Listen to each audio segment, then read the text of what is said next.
Thanks very much there, Dave, and good afternoon on the Rural Radio Network. I'm Chad Moyer here at Husker Harvest Days in Grand Island, and an opportunity to visit with some of the state FFA officers here today. We have with us Doug Larson, Andrew Ambriz, and Johnny Ference. We'll be visiting with each one of those individually.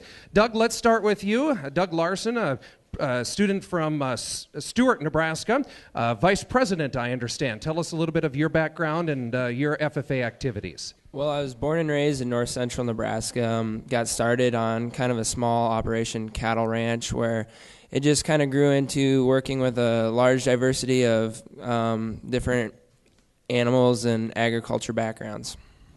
One of the other officers here today, Johnny Ference. He's from Ord, Nebraska, serves as secretary. What's your background in the FFA organization? Well, I always helped my dad and uncle on the farm and ranch, and I started my own herd back when I was a sophomore, so always working around the cattle, around the corn, pretty much my whole life.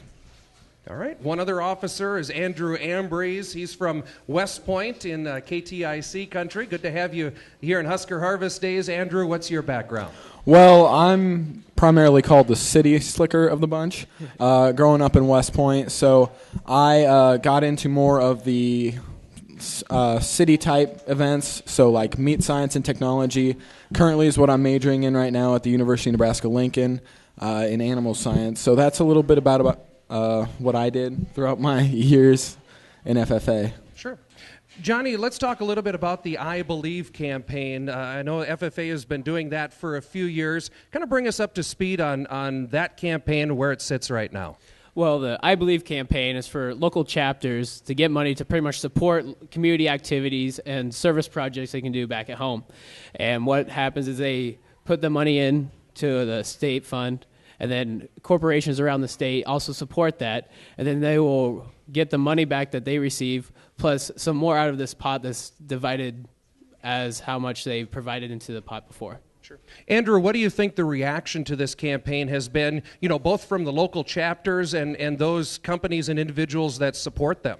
I know that the I Believe program personally has helped my chapter out a lot. We had a very rundown greenhouse that we had back in West Point, and we actually had the opportunity to fix that up and really get that going. We ended up raising some flowers that we ended up selling to local nursing homes, so that really helped us out getting our greenhouse renovated and up and running.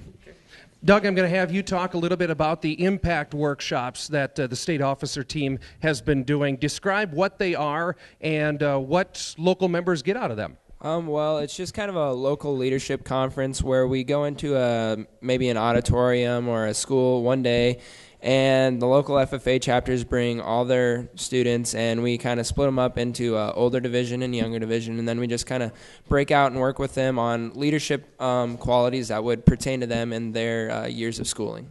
All right. Just got a quick 30 seconds left. Rapid fire.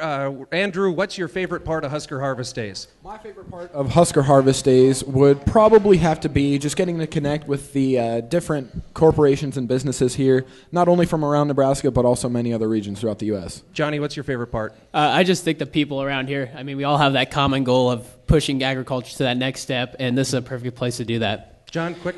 I definitely agree with the last two guys, and I also enjoy getting all the free stuff to take back to college. There you have it, Nebraska State FFA leaders Doug Larson, Andrew Ambriz, and Johnny Ference here at Husker Harvest Days in Grand Island. Chad Moyer reporting.